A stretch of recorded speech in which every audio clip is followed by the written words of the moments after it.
What does it take for a regional war to become a global crisis? And how can a single stretch of water force the world's greatest powers to the negotiating table? When the U.S. and Israel launched coordinated strikes against Iran on February 28, 2026, citing urgent nuclear threats and escalating regional tensions, the world watched a familiar conflict turn unpredictable. But it was Iran's dramatic move to close the Strait of Hormuz, reportedly mining the channel and attacking ships, that transformed a regional confrontation into a worldwide emergency. The Strait of Hormuz is the world's most critical energy chokepoint. Every day, nearly a fifth of all globally traded oil passes through these narrow waters, linking Persian Gulf producers to markets from Asia to Europe.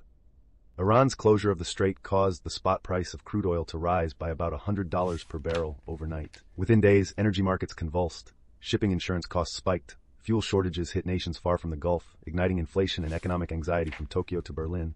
Washington responded by implementing a comprehensive blockade of Iranian ports on April 13, 2026, aiming to pressure Tehran into reopening the strait. Yet as oil tankers stalled and supply chains snapped, the economic pain spread.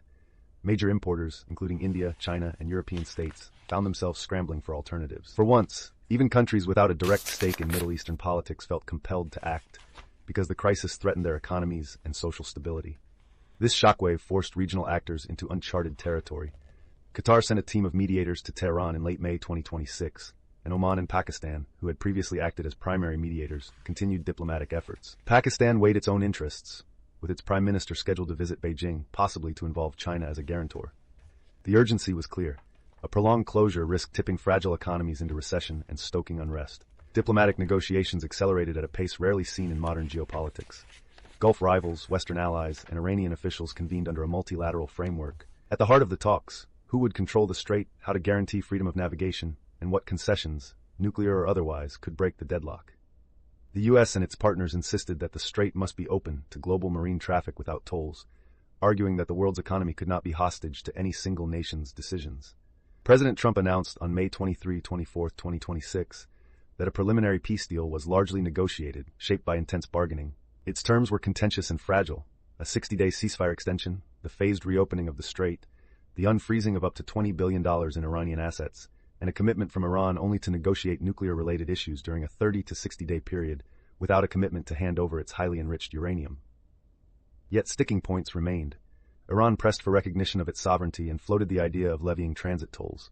Gulf states expressed concern over Iranian influence. Israel, pointing to its security needs and past threats, demanded robust guarantees against future nuclear development. Western leaders, including UK Prime Minister Keir Starmer and European Commission President Ursula von der Leyen, stressed the need for unconditional freedom of navigation and for Iran never to possess a nuclear weapon. While markets stabilized, the economic and political fallout lingered. Consumer costs remained high. Energy insecurity became a priority for governments worldwide. Critics in Washington questioned whether the deal gave up too much for too little. Across capitals, leaders debated whether the compromise was a victory for diplomacy or a sign of Western vulnerability.